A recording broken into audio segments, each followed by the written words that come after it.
Muito bem, segunda-feira, estamos no ar com a Arena Alterosa. Hoje é o dia da Alva Luiz, a gente falar tudo sobre o nosso esporte. E tem muitos gols, né, no final de semana. A gente teve aí todos os estaduais, Mineiro, Carioca. O Tupi, rapaz, ganhou de 7-1 do Democrata, né? E você tá curioso para ver os gols, né? Daqui a pouquinho a gente vai mostrar para você essa vitória impressionante do Galo Carijó. Venceu o Democrata por 7-1, mandou o Democrata para o módulo 2 e garantiu a vaga nas quartas de final, terminando aí em quarto lugar, né? No grupo dos 4 primeiros do Campeonato Mineiro. Ô, Dalvan Luiz, bom dia para você. E a primeira pergunta do programa é a seguinte: você acha que se o formato do Mineiro, né, não tivesse sido alterado, o Tupi classificaria em quarto lugar, iria direto para a semifinal? Acho que sim. Bom dia, Fernando. Bom dia para todo mundo. Tô aqui, né, Fernando, com o meu traje alvinegro, em homenagem ao que aconteceu no final de semana. E acredito que sim, Fernando, porque não sei se você vai se recordar, eu estive falando com você e com alguns amigos que o Tupi, para mim, era um dos melhores do interior, se não o melhor, mesmo naquele momento ruim. Então, acho que mesmo se tivesse só 4 vagas, o Tupi teria passado entre os 4, com certeza. Ele meteu logo 7-1, né, no Democrata. Daqui a pouquinho a gente vai mostrar a reportagem. O Luiz Marmendes esteve lá acompanhando. Só que, o Dalvan Luiz, como todo mundo sempre pede, né? Sabia de Fora está pertinho do Rio de Janeiro, tem muito torcedor carioca, tem muito torcedor do Botafogo, tem muito torcedor do Flamengo também. Claro, não posso esquecer do Fluminense e do Vasco da Gama. A gente vai começar mostrando, sabe o quê? Um resultado que surpreendeu, que foi a derrota do Flamengo. E a gente tem o gol dessa partida, o Macaé venceu o Flamengo pelo placar de 1-0. E aí, rapaz, olha só, quando o Flamengo ganha, né, com o time em reserva, o texto não vem desse jeito para mim. Olha só como é que colocaram aqui, ó. O Flamengo resolveu poupar praticamente todos os jogadores. Agora se ganha assim, né? O Flamengo jogou com equipe de transição. Né? Atropela o time titular, não sei quem. Pois é. Só que aí o Peterson, que é um flamenguista nato, né? Não aí deu essa moral pro Flamengo, né? Não acredito. Ele, geralmente, Fernando, eu estava acompanhando também alguns materiais de alguns companheiros no fim de semana e tinha uma matéria lá que, ao invés de destacar a vitória do Macaé, ou então o time B do Flamengo perde, estava destacando um lance do Paquetá, se eu não me engano, acho que na beirada do campo. Eles são incríveis. A gente está vendo o gol do Lepo, foi marcado no segundo tempo, né? Aos 19... Qual é o nome dele? Lepo, sim. né? Ele que foi... Aos 19 minutos do segundo tempo. E aí, quem jogou muito também nessa partida foi o nosso querido Pipico. Pipico está sempre jogando aqui nos campeonatos regionais, né? Já disputou muita Copa Alterosa, já teve no Vasco da Gama e ajudou aí a equipe do Macaé a vencer o time do Flamengo pelo placar de 1-0. Com esse resultado, o Flamengo perde a liderança do grupo. Agora, justifica? Você acha que justifica? Mesmo o Flamengo com o elenco que tem, né? E aí poupou os titulares, jogou com essa equipe de transição, perder para o Macaé? Não, acredito que não, Fernando, porque, como sempre, converso com alguns companheiros, alguns colegas flamenguistas. O Flamengo, o Cruzeiro, né? Também a equipe do Palmeiras. Eles têm jogadores a nível de Série A, né? Em todos os times, em todas as equipes, seja A, B ou C, quem entrar, quem jogar, eles estão no mesmo nível, né? E também serve como um laboratório para o decorrer da temporada dos atletas, para permanecer, para ser emprestado, para jogar ou não jogar. Então eu acho que não justifica. É o Flamengo que estava em campo, né? E o Macaé venceu e venceu bem. Não dá para tirar o mérito do Macaé nessa vitória aí, não. Desde que o Macaé existe, desde que o Macaé foi fundado, essa é a primeira vitória da equipe de Macaé diante do Flamengo. E qual o equipamento hospitalar que é utilizado para poder transferir ali o paciente de uma ala para outra? É a maca, né? É? Maca, é? Você lançou essa nas redes sociais, mas não deu muito certo não, né? Vamos falar do empate do Botafogo agora. O Volta Redonda, na semana passada, enfrentou o Fluminense. Deu trabalho para o Fluminense venceu. Né? E agora enfrentou o Botafogo, deu trabalho para o Botafogo, tanto que empatou em 1-1. E a gente tem esses gols aí também, bora ver os gols desse empate entre Volta Redonda e Botafogo. Tá aí o primeiro gol da partida, Volta Redonda abrindo o placar aos 22 minutos com o Mauro Gabriel, fazendo voltaço 1, Botafogo 0. E o Botafogo vai estar aí a dancinha que o Dalvan Luiz gosta, né, de acompanhar e de fazer quando faz os gols também. Daqui a pouco a gente vai acompanhar o gol de empate do Botafogo. A bola aérea é muito forte, tá aí, ó. E o Igor Rabelo, o general, marcou de cabeça. E depois aí foi uma pressão tremenda do Botafogo para cima do Volta Redonda, mas que não resultou em gol, né? Terminando aí em 1-1. E o Botafogo é o terceiro colocado com 10 pontos, fica atrás do Fluminense e da Portuguesa. Já o time O Botafogo, na verdade, volta a campo, né? No domingo, às 4 da tarde, mais um clássico contra o Vasco da Gama. 1-1. Difícil ganhar de Volta Redonda lá, né? Na verdade, o campo de Volta Redonda, apesar de Volta Redonda estar jogando em casa, é um campo neutro, né? Porque as equipes grandes têm... Botafogo, Fluminense tem mandado esses jogos lá em Volta Redonda. Então a gente viu que o campo estava mais cheio, né? Legal de ver o estádio mais cheio, só que acaba que é um campo neutro ali, né? Sim, é um campo neutro, né? E você falava do Volta Redonda, o Botafogo também, o torcedor botafoguense tem com o que se preocupar, Fernando, porque a equipe não está legal, né? Algumas peças ali estão deixando a desejar. E o Campeonato Carioca, eu sempre digo, eu não acho parâmetro para competições a nível nacional. Então, eu acho que o torcedor botafoguense pode sim se preocupar com essa equipe, pode ser que encaixe, que engrene no Campeonato Brasileiro, mas a princípio a coisa não anda muito boa mesmo pelos lados do Botafogo. Bom, a gente está falando de estádio, a gente está vendo esse estádio do Volta Redonda, né, nesse empate em 1-1. Pode voltar para mim aqui, sabe por que, Dalvan Luiz? Agora a gente vai ver uma coisa legal da gente falar aqui, que é o seguinte, é a volta do Maraca, né? A volta do Maracanã no estadual, e voltou com a partida entre Fluminense e Nova Iguaçu, na vitória do Fluminense pelo placar de 2-1. Vamos lá, vamos rodar os gols aí para a gente poder acompanhar. O tricolor carioca vai abrir, né, o placar com o Pedro, foi logo aos 11 minutos de jogo, a gente está vendo aí jogado pela direita, né? E a gente vai ver o gol do Pedro. O Maracanã com um pouco mais de 3 mil pessoas, o Dalvan Luiz, nessa reabertura, né, dos portões do Maraca. O atacante Pedro, que está substituindo aí o Henrique, o ceifador, né, que está no Flamengo, marcando mais um gol. Ele que também marcou no jogo contra o Volta Redonda de pênalti, aí está marcando mais um. Abrindo o placar, Fluminense 1, Nova Iguaçu 0. E aí, apesar de 2-1, o Fluminense não teve tanta dificuldade assim para vencer o Nova Iguaçu. A gente está vendo o gol do zagueiro Reginaldo fazendo Fluminense 2-1. Público de 3.849 pessoas no Maracanã. É pouco para o Fluminense, tá bom, Dalvan Luiz? Muito pouco, é um Maracanã deserto, Fernando.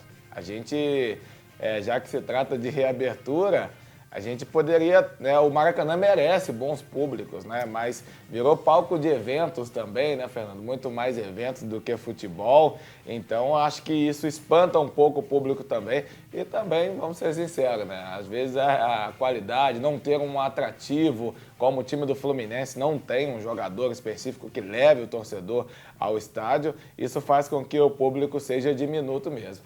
A gente está vendo aí o replay dos gols, né, o Pedro marcou. Depois o Reginaldo, zagueiro do Fluminense. Quem marcou o gol do Nova Iguaçu foi o Yuri Pimentel, aos 25 do segundo tempo. A gente vai chegar no terceiro gol ali, ô Dalvan Luiz. Eu queria que você comentasse o que aconteceu, né, com o goleiro Júlio César do Fluminense. Uma cobrança de falta rasteiro, né, que resultou no gol do Nova Iguaçu. Agora, o que será que aconteceu com o Júlio César naquela bola que a gente vai ver logo após o gol aí do jogador do Fluminense? Tá aí o gol, ó, cobrança de falta, bola rasteirinha, e aí o que aconteceu, Dalvan Luiz? Eu ouvi uma entrevista dele, Fernando, ele falou que a culpa é do gramado.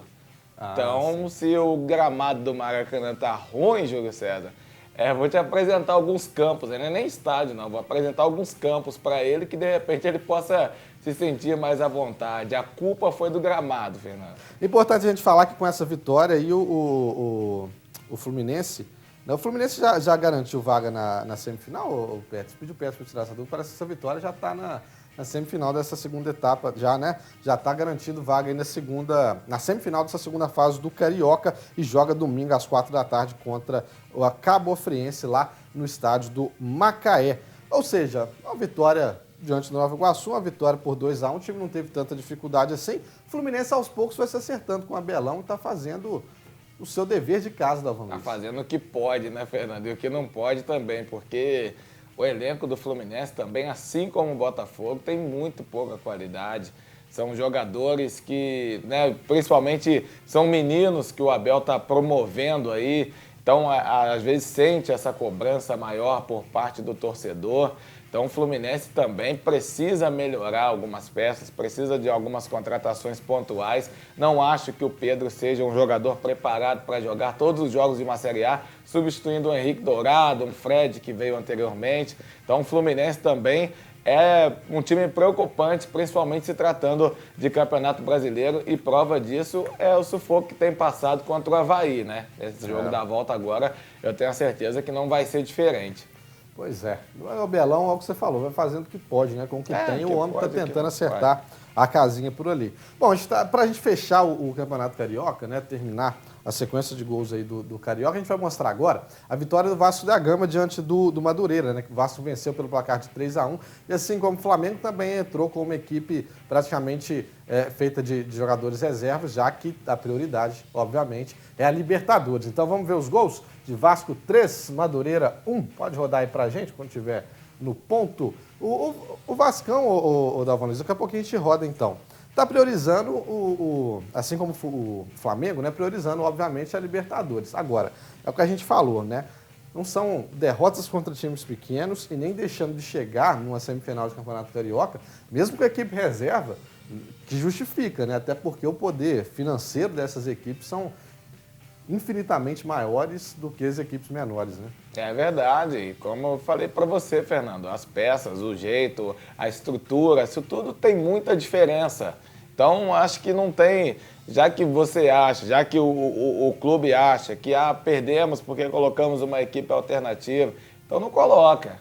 Né? Então, já que tem qualidade só no time de cima, o time considerado titular, vai somente com o titular durante a temporada. Então, se está colocando é porque acha que os atletas suplentes também têm qualidade. E como você falou, a diferença, né, entre essas equipes consideradas grandes e os times de menor expressão no que diz respeito ao elenco, ela é gritante, então eu acho que faz toda uma diferença no campo bola, já visto que o Vasco fez aí com o Madureira, que veio com o time titular no último final de semana e o Vasco simplesmente atropelou. Verdade. Daqui a pouco a gente mostra os gols, então, do Vasco da Gama. Como dizem por aí, os gols deu ruim.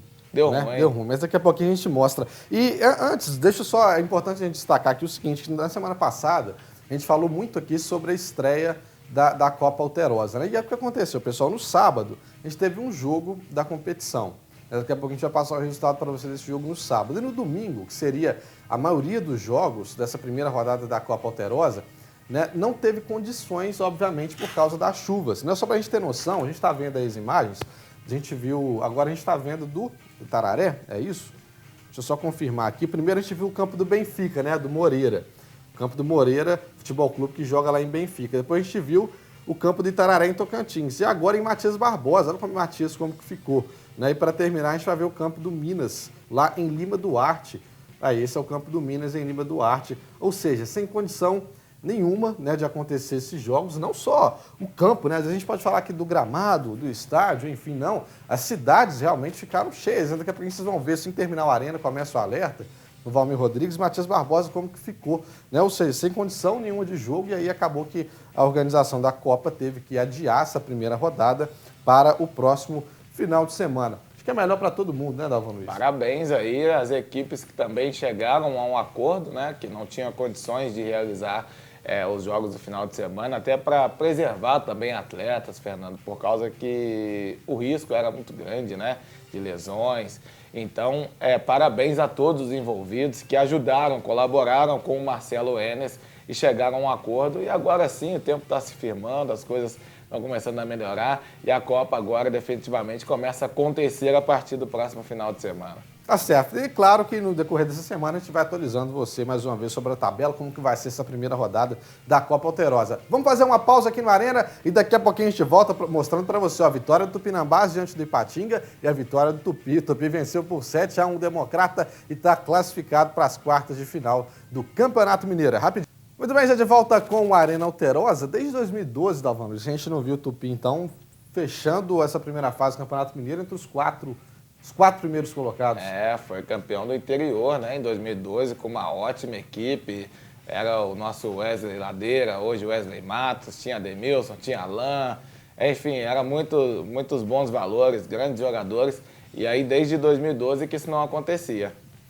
Venceu por 7-1, teve até comemoração no gol do Democrata, né? Alguns torcedores do Tupi comemoraram ali para ficar um resultado... É um apoio moral para eles também, né, E o resultado fica parecido com, infelizmente, o Brasil e a Alemanha na Copa do Mundo de 2014, né? Então vamos ver como é que foi essa reportagem. Tupi 7, Democrata 1, vitória do Galo, que garantiu aí o 4º lugar no Campeonato Mineiro e, consequentemente, a vaga para a segunda fase da competição. Vamos ver os gols.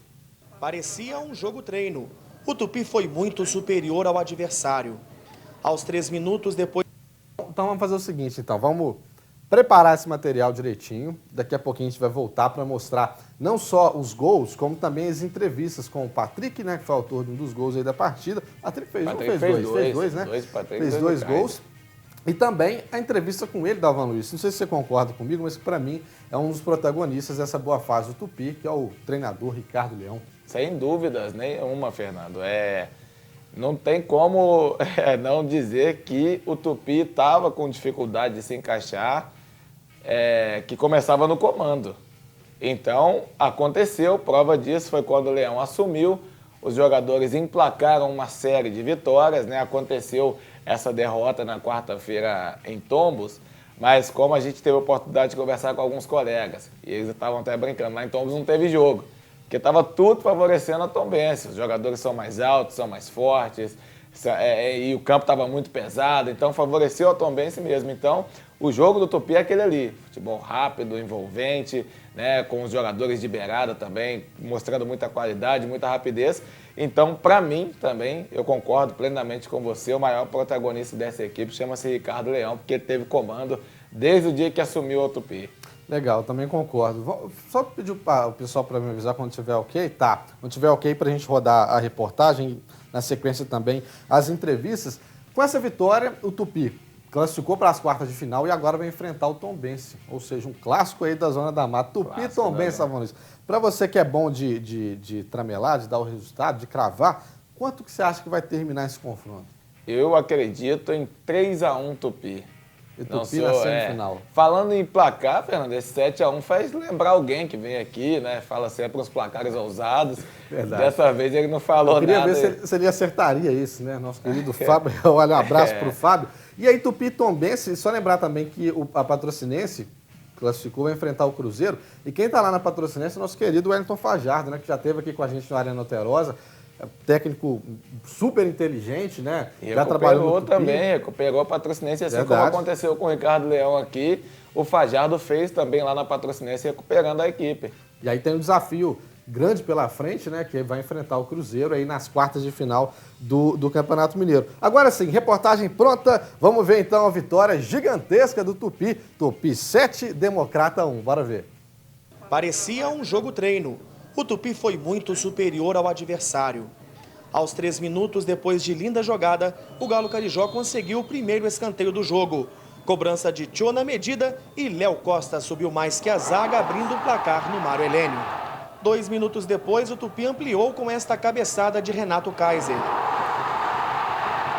Somente aos 11 minutos, o Democrata chegou ao ataque, sem perigo para o goleiro Vilar. O Democrata até tentou, mas faltava intimidade entre o jogador e a redonda. Mesmo com a vantagem de 2 gols, o Tupi foi para cima e marcou o terceiro. Falta perigosa cobrada com capricho por Tchô. 3-0 Tupi.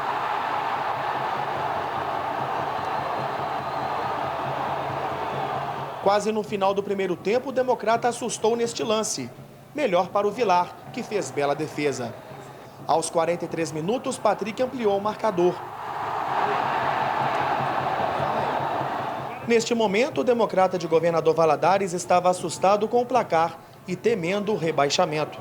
O Democrata começou pressionando a segunda etapa. Mesmo assim, aos 12 minutos, Patrick marcou o segundo dele na partida. O resultado já estava favorável para o Tupi.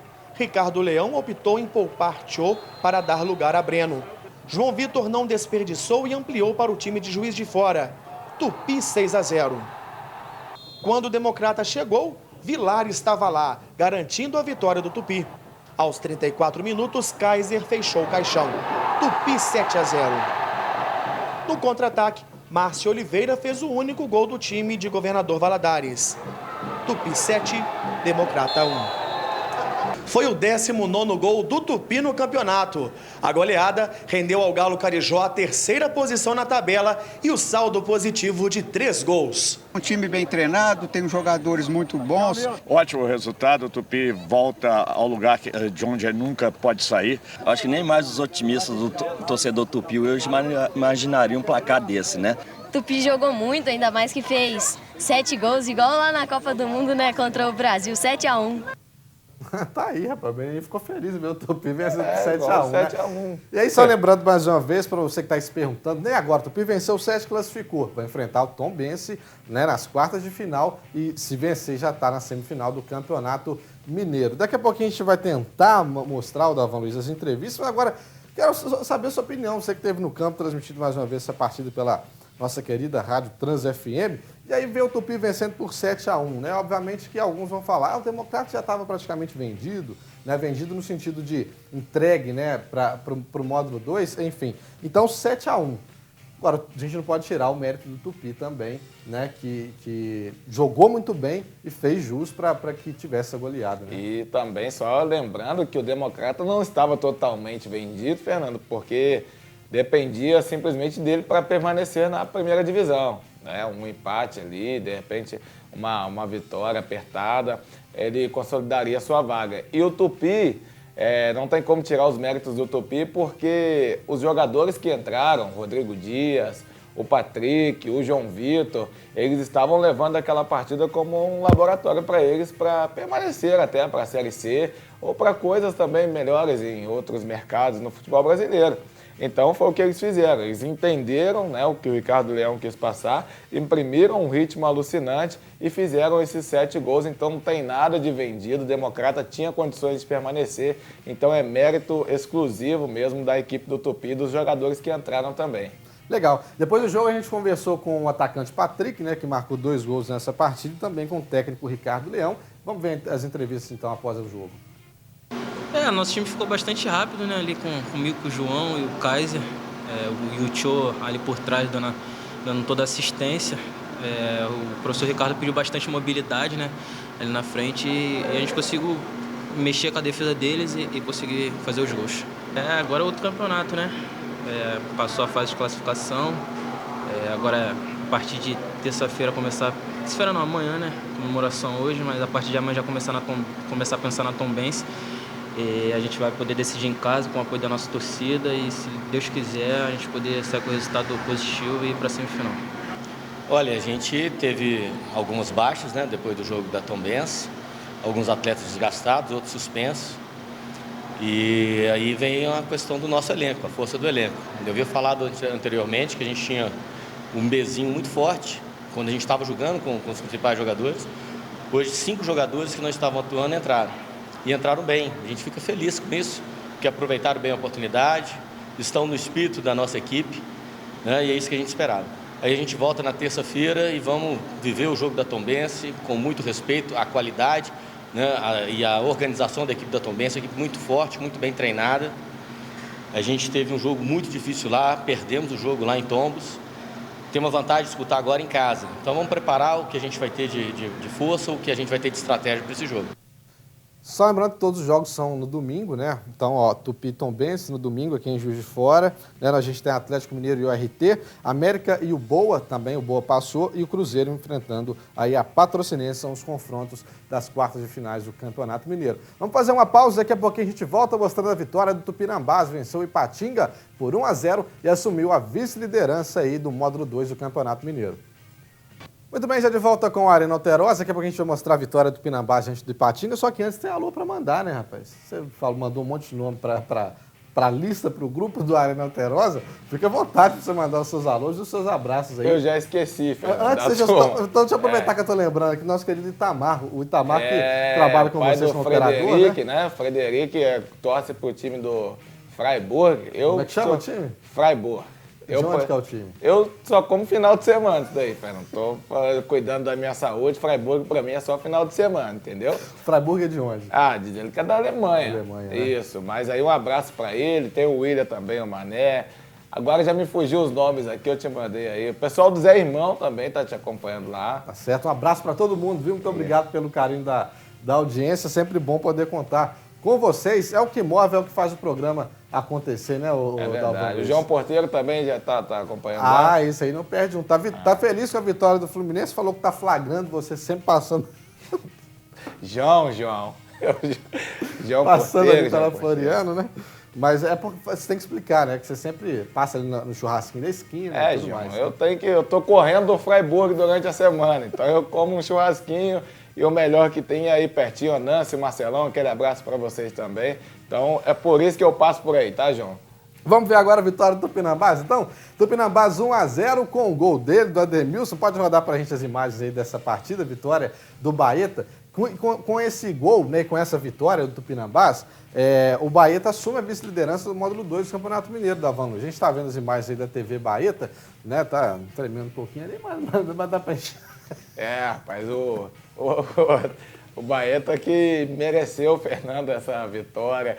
O Ademilson ele é incontestável, né? Incontestável o Ademilson, incontestável também a vitória do Baeta. O que acontece nos bastidores para esse elenco acontecer é algo diferenciado. Então, assim, méritos totalmente, enfrentando um Ipatinga poderosíssimo, principalmente financeiramente. Estava lá no gol Márcio, que é ídolo do Atlético Goianiense, teve uma passagem pelo Goiás. Aí, o busão tá passando aí também, ó, né? Tá igual o Ademilson, tá rápido esse busão. Tá rápido, igual o Ademilson aí. Então, parabéns, AD, parabéns, Tupinambás, parabéns aos envolvidos aí. Tá certo, a gente tá vendo as imagens do Ademilson, né? O Tupinambás 1-0. Você gostou do busão passando? Gostei, foi uma homenagem ao contra-ataque do Baeta, né? O contra-ataque foi tão rápido e o busão tava mostrando aquela agilidade para chegar onde tem que chegar aí. O Tupinambás enfrenta o Guarani da Van Luiz na quarta-feira, jogam às 7 da noite, né? Lembrando que esse jogo é lá em Divinópolis, ou seja, confronto difícil, né? O cara gostou do busão, rapaz. Gostou, rapaz. Quer mostrar o busão de novo aí, cara? Tá bom. Olha lá, juntinho com a jogada lá, olha lá. E olha lá, bola na rede, o busão passou. Que beleza, hein? Então tá certo. Tupinambás 1, Ipatinga 0, Baeta tá bem no módulo 2. Fica à vontade para mandar o seu último alô, que o nosso tempo acabou. Valmir Rodrigues está na expectativa para começar o Alterosa em Alerta. Para a família, para todo mundo que nos acompanha e faz o programa se manter de pé aí. Abraço para todos aí. Tá certo. Nosso próximo encontro agora é na quinta-feira, a partir das 11 da manhã. Uma boa semana para você. Obrigado pela sua companhia. Na sequência tem Alterosa em Alerta, primeira edição. Tchau, tchau.